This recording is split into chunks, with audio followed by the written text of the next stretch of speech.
আপনারা মনে হয় অনেকে জানেনও না যে বাংলাদেশ আর পাকিস্তানের টি-20 খেলা চলতেছে। কেমনে জানবেন? ওনাদের খেলার পারফরমেন্স আর বাংলা সাবানের পারফরমেন্স সেম। বাংলা সাবান খালি ঘষতে থাকবেন, ময়লা যাবে না, এরকম ওনারা চেষ্টা করতেই থাকবে, কিন্তু জেতার মুখ আর দেখবে না।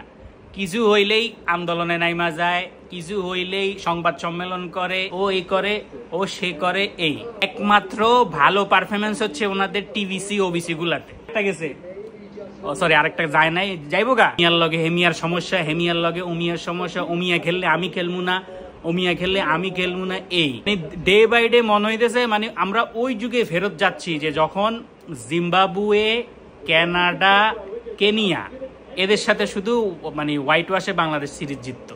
যেভাবে চলতেছে এদের সাথেও জিতবে না। আবার খারাপ খেললে এটা নিয়ে আপনি কোনো কথা বলতে পারবেন না। আপনি প্রবাসে থাকেন, রেমিটেন্স যোদ্ধা, সেখান থেকে একটা টাকা দিয়ে আপনি গেছেন বাংলাদেশের খেলা দেখতে, আপনার খারাপ লাগছে, আপনি যদি কোনো কথা বলতে চান আপনার উল্টা গালি দিয়ে দিবে।